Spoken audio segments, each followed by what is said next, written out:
capítulo 4 según San Juan y el versículo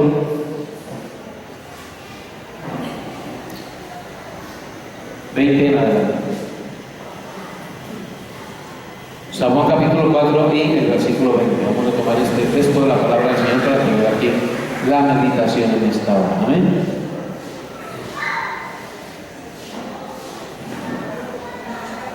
Estamos recordando para mañana el culto a las 10 de la mañana. Están todos invitados para estar en la presencia del Señor. Mañana a las 10 de la mañana el culto de la Escuela Bíblica Dominical. Capítulo 4, versículo 20 dice así la palabra de Dios: nuestros padres adoraron en este monte, y vosotros decís que en Jerusalén es el lugar donde se debe adorar.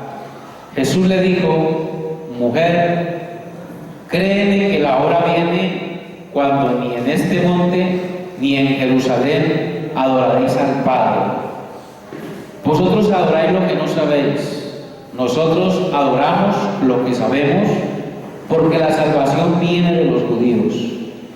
Mas la hora viene, y ahora es, cuando los verdaderos adoradores adorarán al Padre en espíritu y en verdad, porque también el Padre tales adoradores busca que le adoren.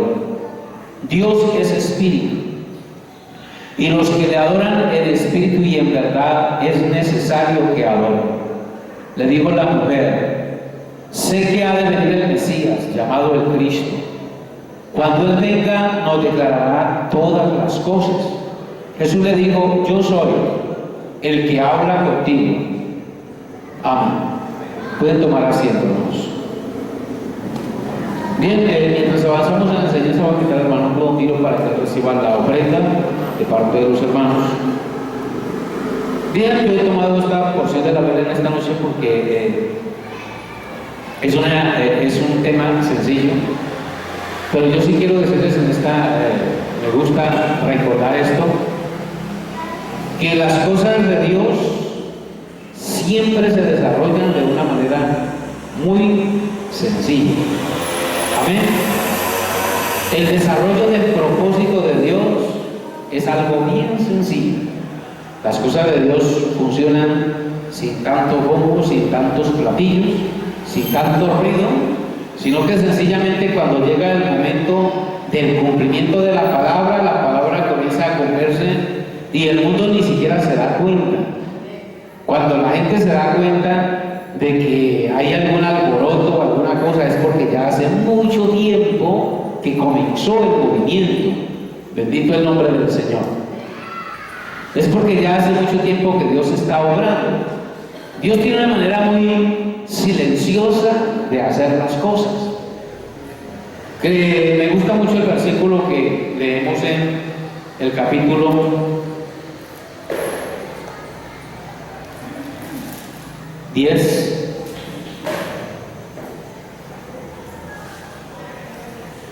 Capítulo 11 de Eclesiastés. Capítulo 11 de Eclesiastés y el versículo 5.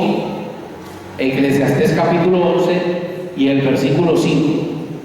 Dice la Biblia: como tú no sabes cuál es el camino del viento, como tú no sabes cuál es el camino del viento, o cómo crecen los huesos en el vientre de la mujer embarazada, de la mujer encinta, así ignora la obra de Dios, el cual hace todas las cosas. El sabio Salomón pone, por ejemplo, la manera en que una criaturita comienza a formarse en el vientre de una mujer, y las cosas suceden de una manera tan silenciosa que muchas veces ni las mujeres mismas se dan cuenta que dentro de su ser se está formando otro ser. Muchas veces las mujeres no se dan cuenta de lo que está pasando, no siempre, pero casi siempre las mujeres de pronto cuando se sienten raras y van y se sacan un examen y resulta que ya tienen 2, 3, 4 meses de embarazo y ni siquiera sabían. Yo he oído eso, ¿no? Y yo pienso que las damas que han tenido sus hijos ni siquiera ellas mismas saben cómo es. Y resulta que allí se está formando algo que tiene una gran trascendencia en la vida de las personas. Usted no sabe cómo se van cumpliendo las promesas de Dios. Alguien hablaba, por ejemplo, de Adolfo Hitler. Y alguien decía algo como, por decir algo, cuando Adolfo Hitler estaba recién nacidito, y uno se imagina la ternura de ese niño, uno se imagina sus primeros pasos, su sonrisa, su ternura, su belleza, ¿cierto? Pero realmente nadie podría imaginarse, hermano, el animal o la bestia que se estaba formando en las entrañas de ese bebé.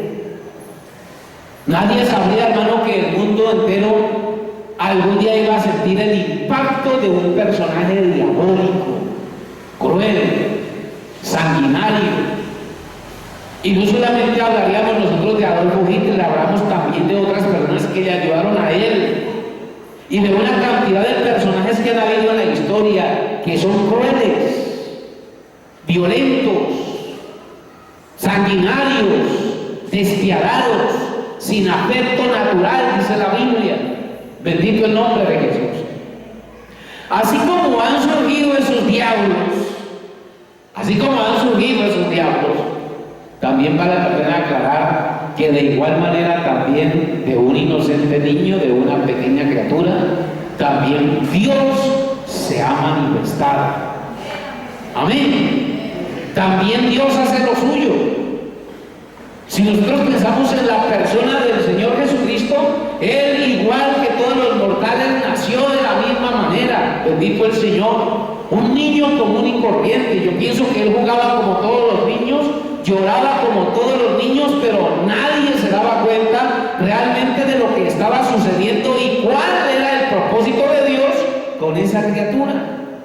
La naturaleza lo anunció, el firmamento lo anunció, los magos vinieron a adorarle, pero créanme que el mundo iba en su rumbo normal, haciendo las cosas normal, todo el mundo hacía las cosas normal, pero un día cualquiera apareció sobre la faz de esta tierra un personaje que cambió la historia del mundo. El hijo de un carpintero y de una mujer sencilla cambiaron, impactaron tanto este mundo que hoy en día, hermano, el mundo quedó partido en dos. La historia del mundo quedó partida en dos: antes de Cristo y después de Cristo. Amén. Todo el mundo, cuando habla del tiempo, tiene que hablar del tiempo antes de Cristo y después de Cristo. ¿Alguna vez usted se ha preguntado la razón? ¿Por qué los hombres cambiaron los tiempos? ¿Alguna vez usted se ha preguntado la razón, el por qué antes y el por qué después, y por qué se tiene que mencionar a Cristo para hablar del desarrollo de la historia de la humanidad? Porque Él cambió todas las cosas. Bendito el nombre del Señor. Y entonces yo quiero hablar de esas cosas así de sencillas, porque me gusta lo que le dice Jesús a la mujer samaritana. Volvamos otra vez al capítulo 4 de Juan.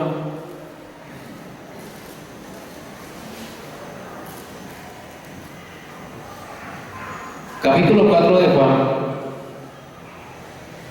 Y el versículo 21 dice, 4:21 dice, Jesús le dice a la mujer, Jesús entabla un diálogo con la mujer samaritana como cualquier persona, como cualquier mortal hablaría con cualquier persona.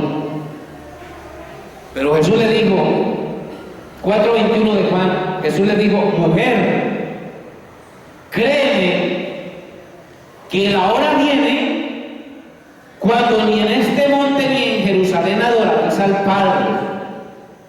Viene el tiempo, viene la hora cuando ni en Jerusalén ni en este monte van a adorar al Padre. Es decir, esta clase de adoración que ustedes han tenido hasta ahora, esta clase de culto que ustedes han tenido hasta ahora, esa clase de religión que ustedes han tenido hasta ahora, le está diciendo Jesús a la mujer samaritana. Y yo quiero que nos ubiquemos en el tiempo de Jesús y en el tiempo de la mujer samaritana.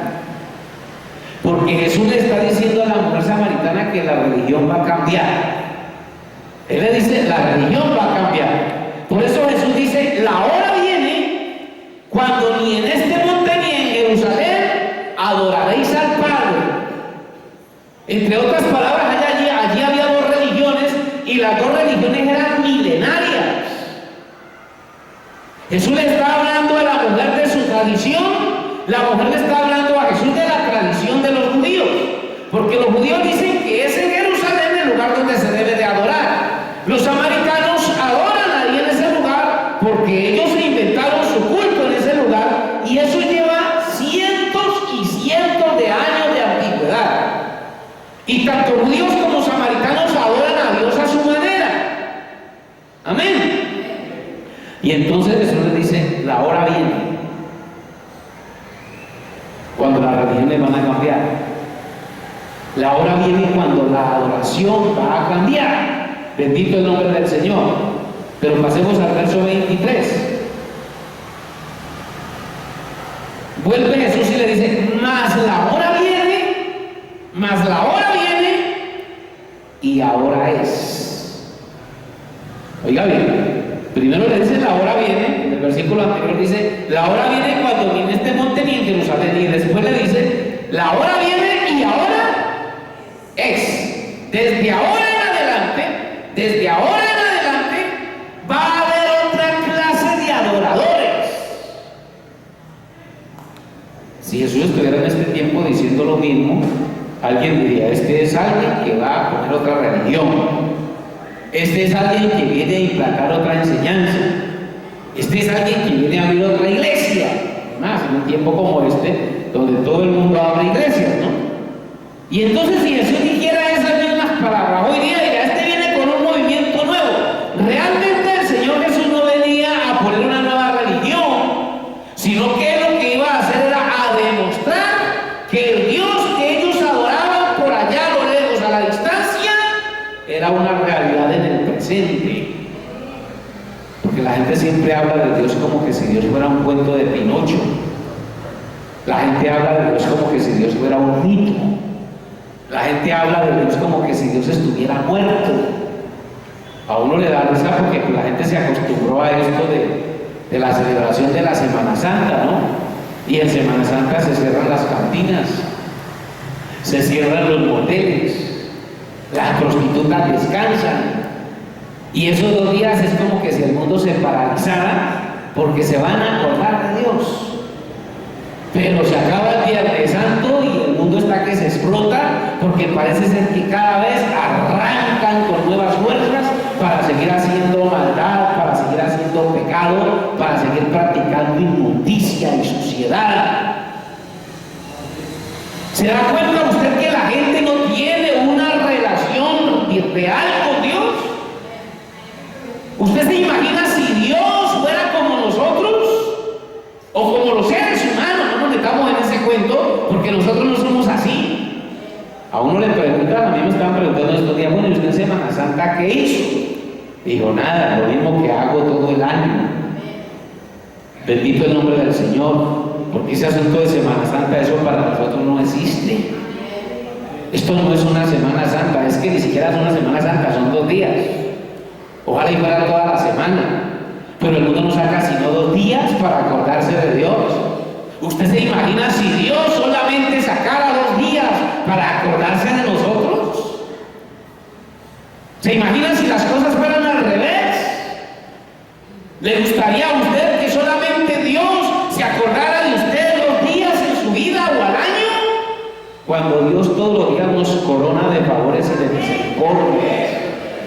Cuando Dios todos los días nos da de su gracia y de su bendición. Cuando Dios todos los días vela para que la tierra produzca para usted y para mí. Dios todos los días vela para que el sol nos dé sus rayos de vida y de calor. Dios todos los días nos envía la lluvia que necesitamos. Dios todos los días nos regala la vida. Y el mundo ciego, ignorante y torpe. Porque es que la religión es una idiotez, hermano.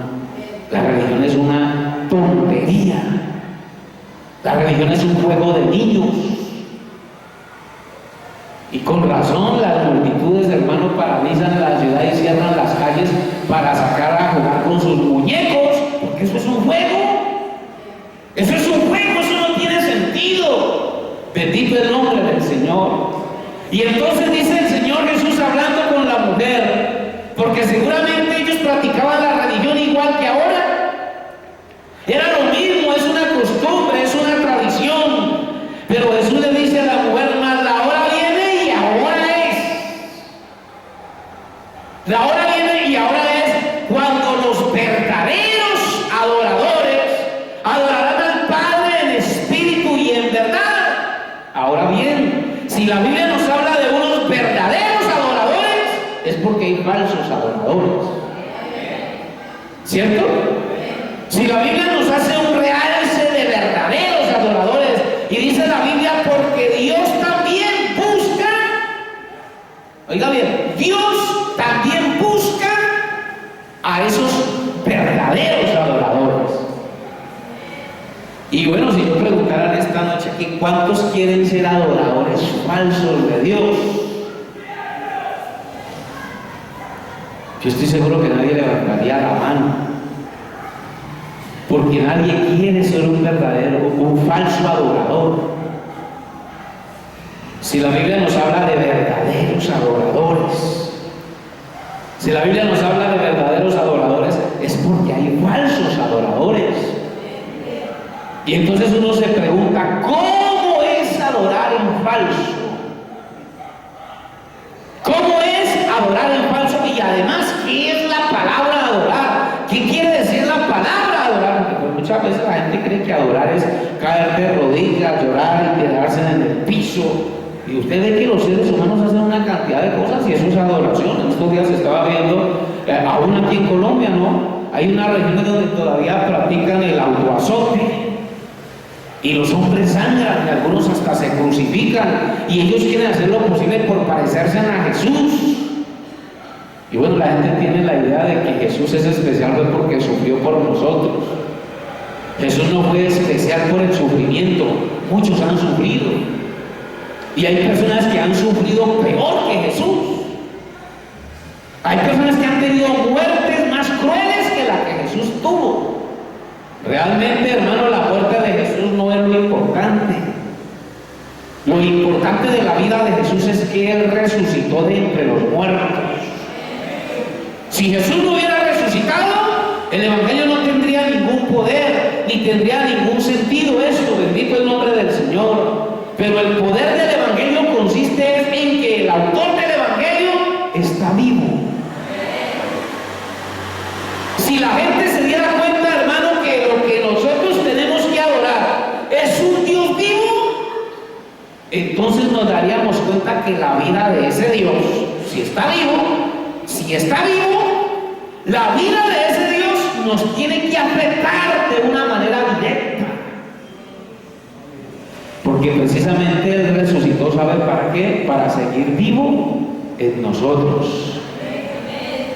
Por eso es que el apóstol Pablo dice, ya no vivo yo, sino que Cristo vive en dónde. ¿Cómo dijo Pablo? Sino que Cristo vive en el cielo, en la iglesia, en la religión. No, el verdadero propósito de Dios es que Él viva en nosotros. Por eso es que el apóstol Pablo habla, capítulo 6 de Primera de Corintios.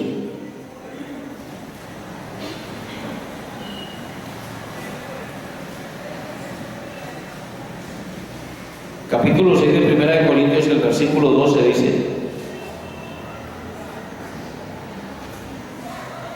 todas las cosas me son lícitas, mas no todas convienen. Todas las cosas me son lícitas, mas yo no me dejaré dominar de ninguna. Entre otras palabras, el apóstol Pablo lo que quiere decir es que uno puede hacer lo que le dé la gana. Usted puede hacer lo que quiera. Nadie le va a decir a usted que haga o que no haga. Pero el apóstol Pablo sí sabe qué es lo que le conviene y qué es lo que no le conviene. Todas las cosas me son lícitas, vistas, yo digo esto, en estos días estaba escuchando a un predicador y el hermano dice, sobre todo los que profesan la fe de creciendo en gracia, que vale la pena aclarar, yo también creo que hay que crecer en gracia. Yo creo que hay que crecer en gracia. Pero entonces a veces la gente no tiene como la madurez para entender las palabras. Y la Biblia dice que nosotros somos escogidos en Él desde antes de la fundación del mundo. Y es decir que la salvación para nosotros está dada desde antes de la creación de todas las cosas. Es un plan. Y entonces hay quienes dicen, yo puedo matar, yo puedo robar, yo puedo adulterar, yo puedo hacer lo que quiera, que si yo estoy en el plan de Dios yo no me voy a perder. Y bueno, eso es verdad desde el punto de vista de Dios, porque Dios sabe todas las cosas. Amén. Dios sabe todas las cosas.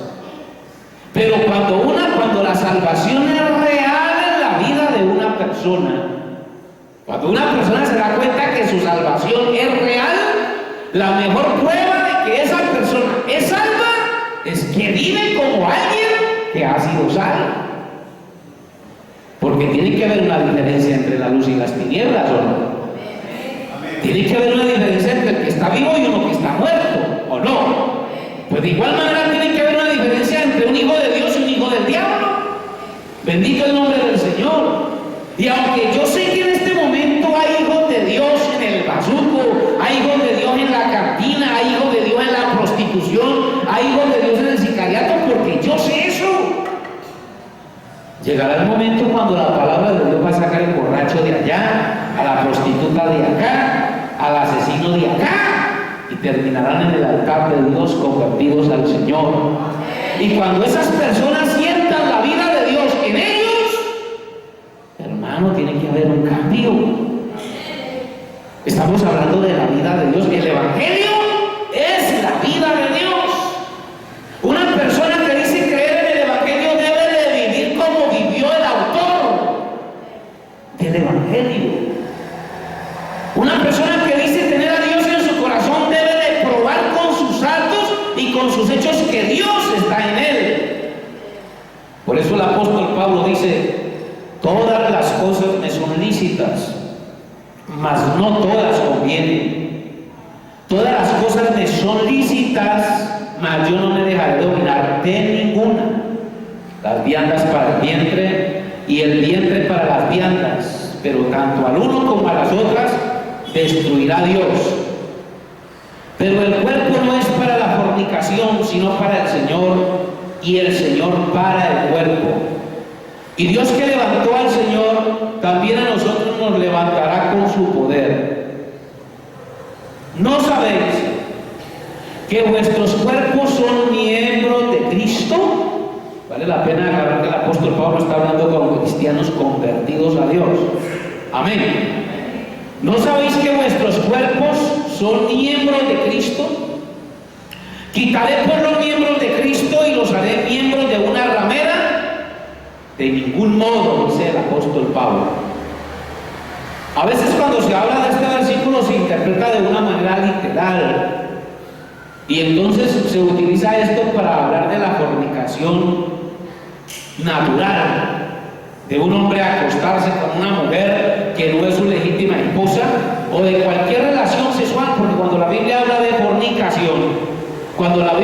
de fornicación, se refiere a cualquier relación sexual ilícita. Pero yo quiero que en esta noche no hablemos de eso, porque todo el mundo sabe que eso es pecado. Eso lo sabe todo el mundo. Dejar la esposa por irse con otra, eso es pecado. Bendito el nombre del Señor, o viceversa. Eso lo sabe todo el mundo, pero hay un pecado de fornicación que casi nadie sabe.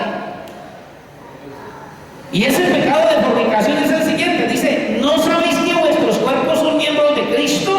Ahora, cuando se refiere a nuestros cuerpos, se refiere a todo lo que somos, nuestra vida.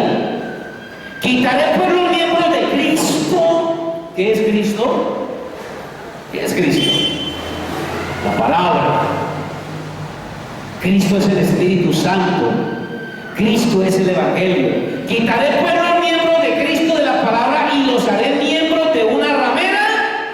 Dice Pablo, de ningún modo. Y entonces yo quiero que hablemos de rameras en el sentido espiritual, capítulo 17 de Apocalipsis. Apocalipsis 17.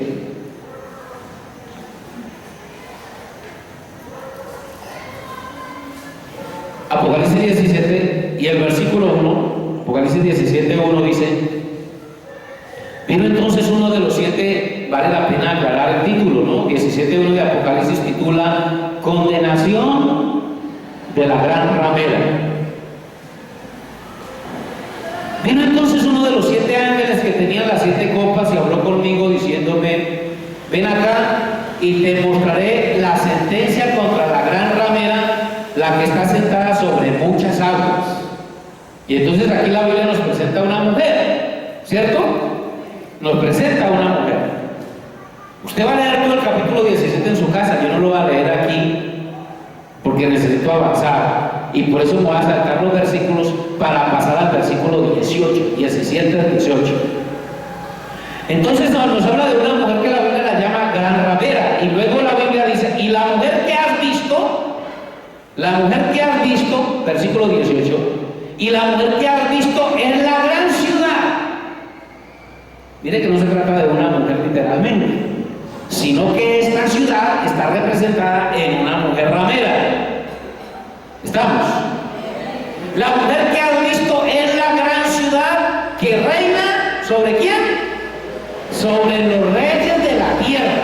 Entonces hay una ciudad que tiene poder sobre los reyes de la tierra. ¿Cuál es esa ciudad? ¿Cuál es esa ciudad que reina sobre los reyes de la tierra? Roma, el Vaticano. Tiene una influencia sobre los reyes de la tierra, y la Biblia, ¿cómo la llama? La gran ramera. Pero ojo con esta gran ramera, versículo 5, 17:5. Porque todo el mundo le tiene la vista clavada a la gran ramera, pero aquí hay una cosita que hay que ver. 17:5 dice, veamos desde el 4. 17:4 dice: la mujer estaba vestida de púrpura y escarlata, y adornada de oro, de piedras preciosas y de perlas, y tenía en la mano un cáliz de oro lleno de abominaciones y de la inmundicia de su fornicación, y en su frente un nombre escrito, un misterio. Ojo al nombre que ella tiene en su frente: Babilonia la Grande, la madre de las rameras. Oiga bien eso: Babilonia la Grande es la madre de las rameras. Ella es la gran ramera, ¿sí? Pero es mamá y tiene otras rameritas. Sus hijas también son rameras igual que la mamá. Por eso la Biblia la llama la madre de las rameras y de las abominaciones de la tierra. Entonces el apóstol Pablo nos habla y nos dice: quitaré los miembros de Cristo y los haré miembros de una ramera. ¿A qué se le llama ramera? Pues nosotros sabemos de que Roma, hermano, cambió toda la Biblia, la adulteró y la volteó para casa arriba. Enseña una cantidad de cosas que la Biblia no enseña y se va en contra de las enseñanzas de la Biblia. Esa es la mamá. Pero hablemos de las hijas. Las hijas son otros sistemas religiosos que salieron de ahí con unos credos diferentes, pero igual no creen lo que la Biblia dice. Igual se resisten a practicar lo que el Evangelio dice. Se crearon institutos bíblicos y cada iglesia y cada sistema tiene su propio instituto bíblico. Y cosa tremenda, ¿no? Hasta tienen Biblias personalizadas. Resulta que ahora la Biblia se volvió que hay Biblia católica, que hay Biblia pentecostal, hay Biblia de los testigos de Jehová, y cada uno tiene su Biblia, y entonces entramos en la locura. Y entonces, ¿y aquí cómo quedamos? ¿Cuál es la verdadera Biblia? ¿En cuál creemos? Como que si cada quien tuviera derecho, hermano, de coger una Biblia y escribirla como le dé la gana, para tratar de ajustar la Biblia a sus creencias y no su fe a la Biblia. Entonces la iglesia del Señor, la escogida, que nadie sabe quién es. A mí no me pregunte cuál es la iglesia verdadera, porque yo no sé. Yo no sé cuál es la iglesia verdadera.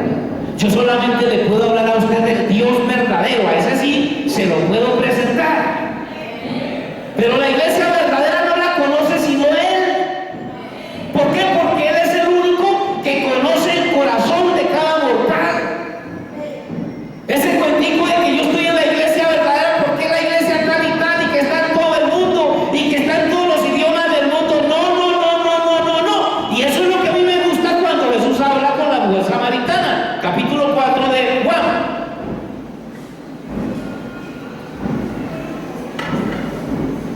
Capítulo 4 de Juan.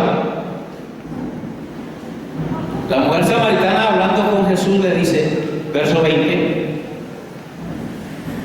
nuestros padres adoraron en este monte, le dice la mujer samaritana a Jesús. Y vosotros decís que en Jerusalén es el lugar donde se debe de adorar. O sea que en el tiempo de Jesús se peleaban también por la iglesia verdadera, ¿no? La mujer samaritana dice, es aquí en Samaria. Y los judíos decían, es en Jerusalén. Y entonces Jesús le dice, verso 21, Jesús le dijo, mujer, créeme que la hora viene cuando ni en este monte ni en Jerusalén adoraréis al Padre. Y ojo con lo que sigue aquí. Ellos están hablando de adoración. Si están hablando de adoración, están hablando de religión. ¿Está claro? Amén. Jesús le dice a la mujer samaritana, vosotros adoráis lo que no sabéis. Nosotros adoramos lo que sabemos porque la salvación viene de los judíos. Verso 23. Mas la hora viene, dice Jesús, mas la hora viene y ahora es, en el momento cuando Jesús está ahí, dice Jesús, la hora viene y ahora es cuando los verdaderos adoradores adorarán al Padre en espíritu y en verdad, porque también el Padre tales adoradores busca que le adoren. Y entonces Jesús le dice a la mujer samaritana, ¿por qué va esto aquí? Cuando Jesús le dice a la mujer samaritana, la hora viene y ahora es cuando los verdaderos adoradores, ¿qué le quiso Jesús decir a la samaritana con eso? Que hasta ese momento, hasta que Jesús estaba ahí en la tierra, había una adoración falsa. Ellos estaban adorando, tenían una religión falsa. Y los judíos también tenían una adoración falsa. Por eso Jesús dice, vendrá la hora y ahora es cuando ni aquí ni allá, cuando ni aquí ni allá van a adorar al Padre, sino que la hora viene cuando los verdaderos adoradores adorarán al Padre en espíritu y en verdad. Porque también el Padre tales adoradores busca que le adoren. Y entonces aquí viene la pregunta: ¿cuál será la iglesia de un verdadero adorador? ¿Cuál será el altar de un verdadero adorador?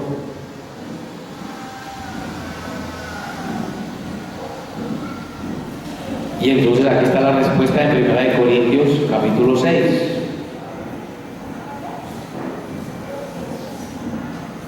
Capítulo 6 y el versículo 15, sigamos leyendo ahí, 6:15.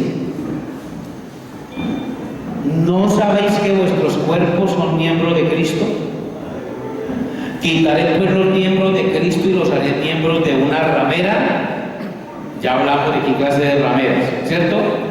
De ningún modo. ¿O no sabéis que el que se une con una ramera es un cuerpo con ella? Cuando usted se une a un sistema religioso, usted piensa como ese sistema, habla como ese sistema y enseña lo que ese sistema dice. Amén. ¿No sabéis que el que se une con una ramera es un cuerpo con ella? Porque dice, los dos serán una sola carne.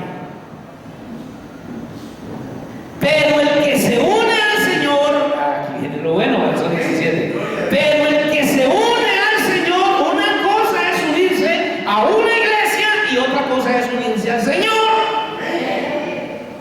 Una cosa es unirse a una religión y otra cosa es unirse al Espíritu Santo. Pero el que se une al Señor, un espíritu es con Él. Huir de la fornicación. Cualquier otro pecado que el hombre cometa está fuera del cuerpo, mas el que fornica contra su propio cuerpo peca. Verso 19. ¿O ignoráis que vuestro cuerpo es qué? ¿O ignoráis que vuestro cuerpo es templo del Espíritu Santo, el cual está en vosotros, el cual tenéis de Dios y que no sois vuestros? Y aquí es donde viene lo bueno. Por eso es que a mí me gusta enseñarle a la gente la palabra de Dios, porque aquí es donde viene lo bueno. Cuando usted sabe que el verdadero templo de Dios es usted, cuando el verdadero altar de Dios es su corazón, cuando toda su vida es un culto a Dios, aquí no hay Semana Santa, aquí no hay Día Santo, aquí hay una vida consagrada a Dios. Todos los días de mi vida deben de ser consagrados al Señor. Por eso es que la religión es muerta. Por eso es que la religión no tiene sentido. Por eso es que la religión da risa. Y es más, la religión da asco. A Dios le da asco la religión. A Dios le da asco una falsa adoración. Capítulo 1 de Isaías.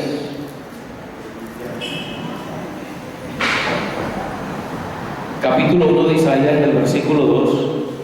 Dice la Biblia: oí cielos y escucha tu tierra, porque habla ¿quién? ¿Están leyendo, no? ¿Quién habla? El Señor. ¿Qué dice el Señor? Crié hijos y los engrandecí y ellos se rebelaron contra mí. Por eso es que yo les decía a ustedes ahora, el salmista David dice en el libro de los Salmos capítulo 8, dice: cuando miro los cielos, obra de tus dedos, la luna y las estrellas que tú formaste, digo, ¿qué es el hombre para que tengas de él memoria, o el hijo del hombre para que lo visites? Le has hecho poco menor que los ángeles, lo coronaste de gloria y de honra, todo lo que tú creaste lo pusiste debajo de sus pies. Todas las cosas creadas son para usted. El sol es para usted, la luna para usted, la tierra produce para usted, los peces del mar son para usted, todo es para usted. Y Dios todos los días nos corona de favores y de misericordias. Y el mundo para Él le saca un día por allá, 2 días cada año, si acaso. Y entonces dice el Señor: crié hijos, los engrandecí y ellos se rebelaron contra mí. El buey conoce a su dueño y el asno el pesebre de su señor. Israel no entiende, mi pueblo no tiene conocimiento. Dios tiene que utilizar a un buey y a un burro para ponernos nosotros de maestros, porque eso nos enseñan lealtad, nos enseñan obediencia y nos enseñan fidelidad. El burrito, el buey, un perro. Qué felicidad de un perro cuando llega a su dueño, ¿quién lo cuida? Bendito el Señor. Él dice: ellos conocen a su amo y a su Señor, pero mi pueblo no me conoce, mi pueblo no tiene conocimiento. Verso 4: oh gente pecadora, pueblo cargado de maldad, generación de malignos, hijos depravados, dejaron al Señor y provocaron la ira al Santo de Israel, se volvieron atrás. Ahora yo quiero que ustedes miren que acá que habla Dios, y Dios trata al pueblo así: oh gente pecadora, pueblo cargado de maldad, generación de malignos, hijos depravados, dejaron al Señor y provocaron al Santo, a ira al Santo de Israel, se volvieron atrás. Verso 5: ¿por qué querréis ser castigados aún?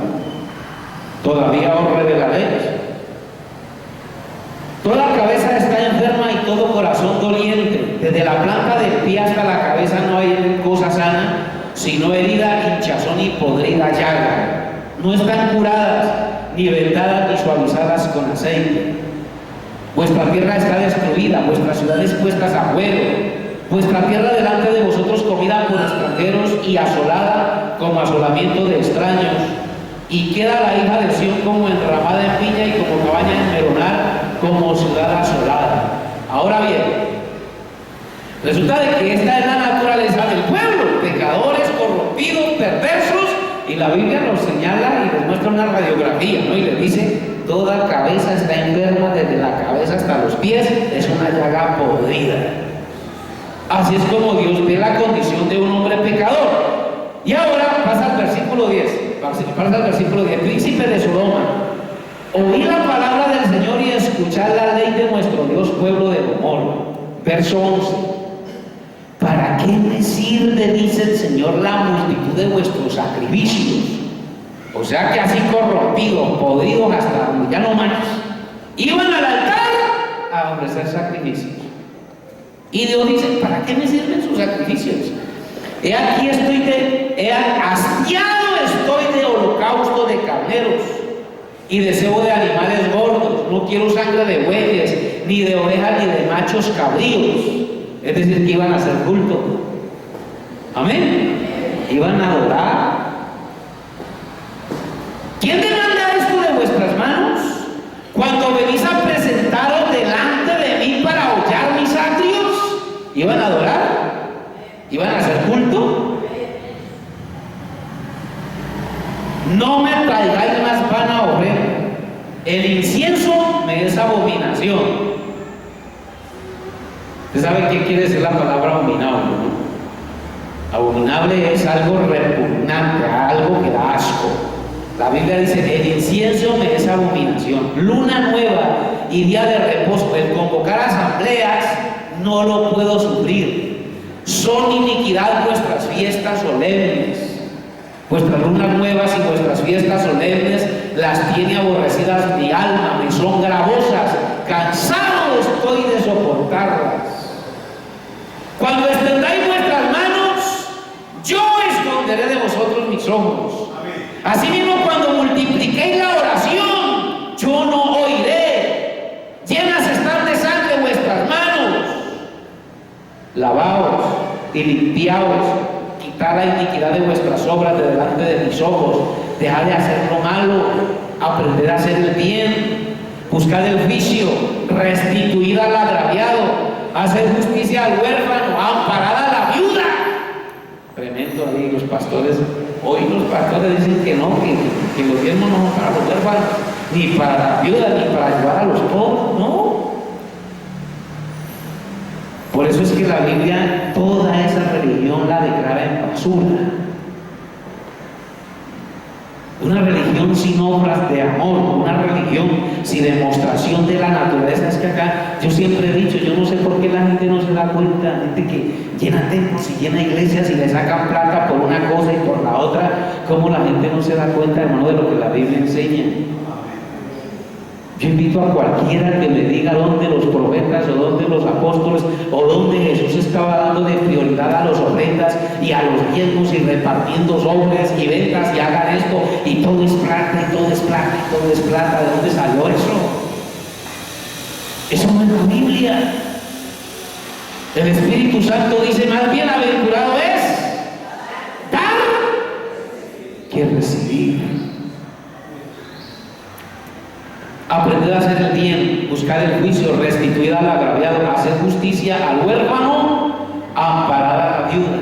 Y cuando usted haga eso, ahí sí dice el Señor: venid luego. O sea, después de que usted haga eso, después de que usted se lave, después de que usted se limpie, después de que usted quite la iniquidad de sus obras, después de que usted restituya al agraviado y después de que usted haga bien, entonces dice el Señor: venga ahora sí, venga luego. Venid luego, dice el Señor, y estemos a cuenta. Si vuestros pecados mueren como la grana, como la nieve serán emblanquecidos. Si fueren rojos como el carmesí, vendrán a ser como blanca lana. Si quisierais y oyereis, comeréis el bien de la tierra.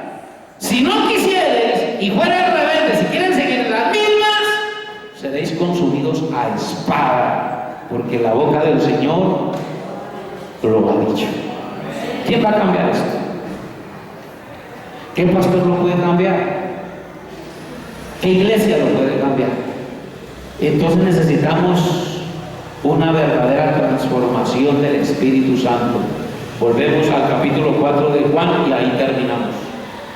Verso 23, San Juan 4, 23.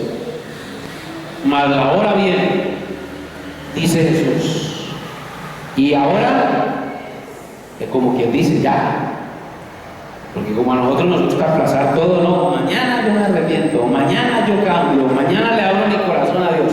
No, mas la hora viene y ahora es. Cuando los verdaderos adoradores adorarán al Padre en espíritu y en verdad. Porque también el Padre, tales adoradores, busca que le adoren. ¿Dios qué es? ¿Dios es? No una iglesia, no un sistema. Dios es espíritu. Y los que le adoran en espíritu y en verdad, es necesario que adoren. Yo siempre he dicho esa cuestión, hermano, de que cada iglesia, no, Dios está aquí con nosotros, y con las otras iglesias, ¿quién está? No, el diablo. Y va y le pregunta a la iglesia del frente, dice, no, Dios está acá, y la del otro lado, no, esos son del diablo. Y que el uno es del diablo, y que el otro es del diablo, y que el otro es del diablo, nada de eso. Llegó la hora cuando cada vida y cada corazón debe de convertirse en un templo a Dios. Dios es espíritu, y si Dios es espíritu, ¿dónde lo puedo adorar? En mi cuarto, en mi casa, en el patio, en la montaña, en la calle, donde yo esté. Si el Espíritu de Dios, si yo soy templo del Espíritu de Dios, donde yo estoy, ahí voy a adorar a Dios con mis actos, con mi vida. Tremendo, usted puede adorar a Dios en su trabajo. Cuando usted es una persona responsable en sus obligaciones. Cuando usted cumple con sus compromisos. Qué bueno que encontráramos, hermanos, verdaderos albañiles, llenos del Espíritu Santo, que les encomendaron un trabajo y lo van a cumplir con lealtad, con responsabilidad y con seriedad. Pero qué tristeza, hermano. Hoy en día la gente consigue es que albañiles cristianos, que porque son de más confianza, y resulta que les vendieron los materiales, que se van al almacén y piden más barato y hacen la factura más cara para quedarse con la de vuelta. ¿A dónde hemos llegado, hermano? Necesitamos verdaderos adoradores. Si los cristianos cumpliéramos con nuestros deberes, hermano, una cosa tan sencilla en el hogar, qué tristeza. La responsabilidad con la esposa, con los hijos. La responsabilidad de las esposas con sus esposos. Si cada uno de nosotros fuéramos un templo del Espíritu Santo, una esposa amaría a su esposo como si ese fuera su Señor. Y de igual manera el esposo amaría a su esposa como Cristo amó a la iglesia, dice la Biblia, y se entregó a sí mismo por ella. ¿Cuántas cosas cambiaríamos si nosotros aprendiéramos a adorar al Padre en espíritu y en verdad? ¿Para qué tantos rezos? ¿Para qué tantos ayunos? ¿Para qué tantas oraciones? ¿Para qué tantas lágrimas? ¿Para qué tantos gritos? Si la calle está llena de hipócritas, de religiosos muertos, vacíos, sin fruto. Se parecen a la higuera que Jesús encontró una vez y la encontró bonita, llena de hojas por toda parte, hermosa. Pero cuando fue a buscar fruto no encontró nada. Y eso es lo que sucede hoy con la mayoría de cristianos. Mucha belleza corporal, mucha apariencia de piedad, pero cuando se va a buscar el verdadero fruto del Espíritu Santo no hay nada. ¿Usted sabe qué le pasó a la higuera después de que Jesús no encontró fruto? ¿Se acuerda? ¿Qué pasó? ¿Qué pasó? Él la maldijo. Él la maldijo. Nunca nadie coma fruto de ti. Y la higuera se secó. Hoy tenemos eso, higueras secas, higueras sin fruto. Dios es espíritu, y los que le adoran en espíritu y en verdad es necesario que adoren. Pero me gusta el versículo 23, dice, porque tales adoradores busca el Padre que le adoren, y de esos adoradores hay poquitos. Hay poquitos. ¿No le gustaría a usted engrosar un poquito ese número? ¿No le gustaría a usted decirle a Dios en esta noche: Señor, yo quiero sentir su vida en mi vida? Yo quiero sentir que su naturaleza gobierne mi naturaleza. Yo quiero que mi vida en realidad sea un verdadero templo del Espíritu de Dios. Y cuando el Espíritu de Dios esté en su corazón, hermano, a usted le va a importar un pepino su vecino de qué iglesia es, o a dónde va, o qué hace, o qué no hace. Usted lo va a amar como su hermano, porque Dios es amor. Se acabaría esa tontería, hermano, que la iglesia es esta, que el Señor, que yo voy de Dios y que el otro. No. Cuando un verdadero hijo de Dios tiene a Dios en su corazón, él ama como Jesús amó.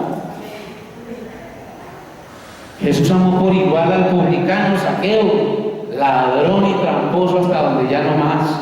Pero el amor de Jesús lo transformó.